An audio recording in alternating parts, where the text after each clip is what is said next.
Chapter 4.5, Art of Political Leaders and Rulers. So art has always been used by political leaders and rulers to kind of help define who they are, to assert their power, to influence people. They're seeking to demonstrate this control or the supreme power that they have. It also highlights their right to rule, sometimes even to claim that their authority has been granted from the gods. It is a form of propaganda, kind of reinforcing their reputation, even like their skills if they're commanders, and some of them that didn't have the skills, but they were still using this. So they were portraying this kind of ideal image of themselves and basically what society wants, a leader that society wants. And so they use these images to portray themselves the way we wished to see them.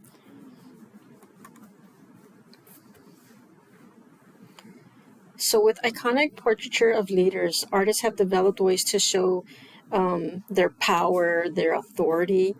And then a lot of these portraits can be very inaccurate. Hence, like some of the images that we've seen of like the king where he's showing off his legs. He really wasn't that skinny and he was not that young at the time, but the king is asking the artist to do what is important, right? And so wants them to convey the qualities that the leader wants us to see, right? So be perceived as.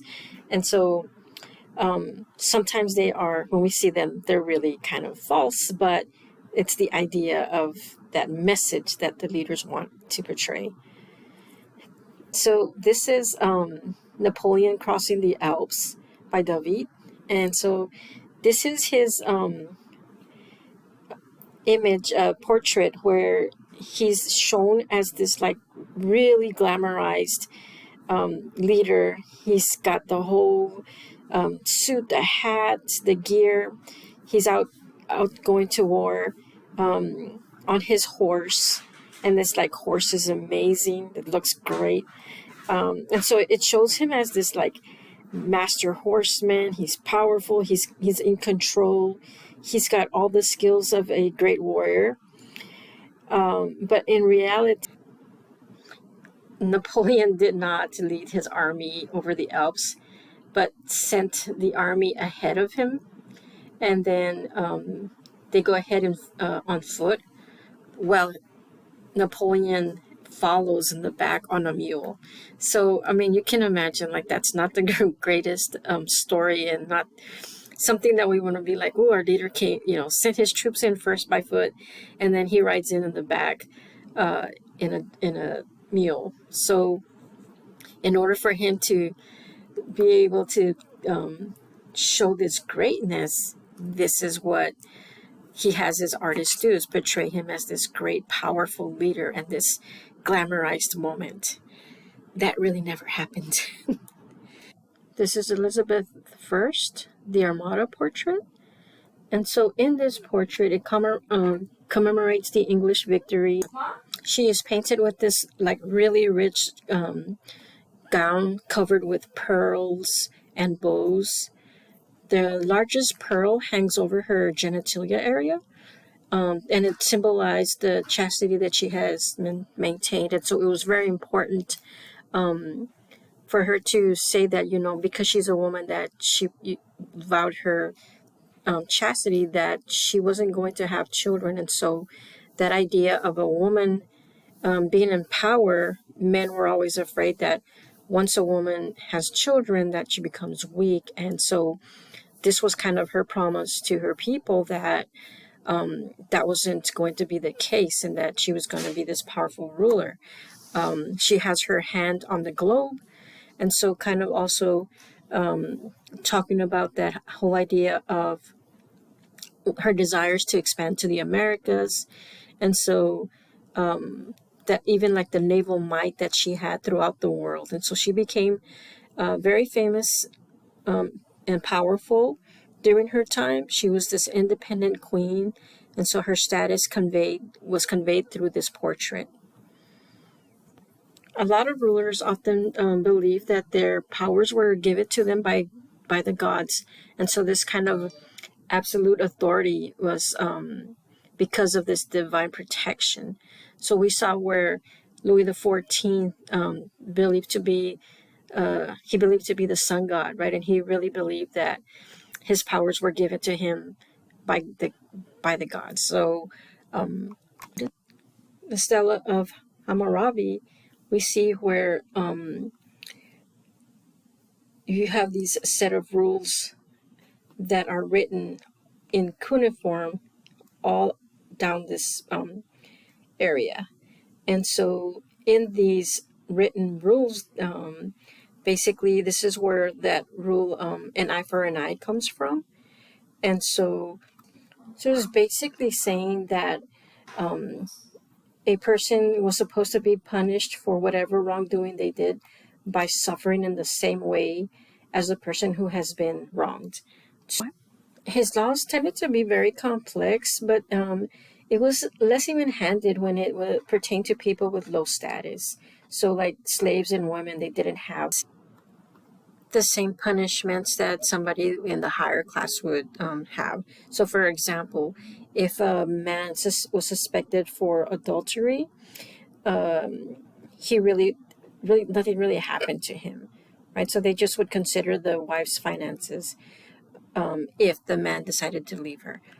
But if a woman had an affair, then it was a whole different ball game. Well, not even had an affair; it was suspected of having an affair. So, say that the husband was saying that he suspected her of adultery, but he had no proof. She was required to jump into the river with her hands tied, and if she survived, she was deemed innocent. But if she didn't survive, she was guilty. And so that's how those rules kind of worked out. And that's how it's like really wasn't equality in these rules or very fair at all.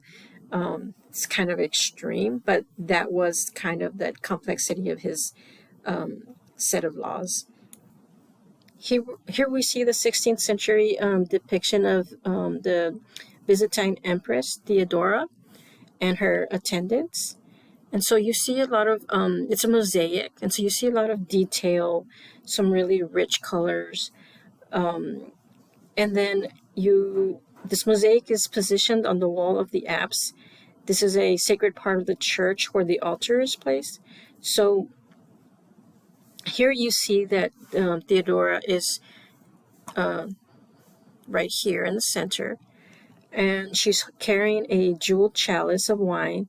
She raises up into the direction of the altar. So she's really not in the altar because she's not allowed to be in the altar. Women were not allowed to be in the altar. So it's kind of this very significant portrait that she would not have been permitted to enter the space, and that's why you see the grass outside, so that we understand that she's outside. Another reason why not only that she was a woman, that she wasn't allowed to be in that to enter that space, but she was also originally from lower class. And so before she met her husband, she was an actress and a prostitute. And so she definitely wouldn't have been allowed into a sacred place like that. And so art is really powerful. It's a very powerful tool, and a lot of leaders understand the power that this has. And so we see where a lot of these leaders use it for propaganda, right? They use it to influence society. So they're trying to convey their messages and influence people to follow their laws. A great example of one of these leaders is Hitler. And so Hitler destroyed a lot of artwork, and he made fun of a lot of artwork. And so if it didn't follow his ideals, he would consider it a degenerate art. So here we see the Dadaist section of this Nazi-curated traveling exhibition, Degenerate Art. And so if you think about the Dada artists, they were everything against art, but they were also these like kind of thinking about chance, and anything that was rational was what causes wars. And so these the Dadists were really pushing new ideas and making people think. And so those are dangerous things. And so you think about an artist like Hitler, I mean a leader like Hitler, he knows how dangerous that is, and how dangerous and powerful art can be. So he destroys this art. He makes this exhibition to really make fun of these artists.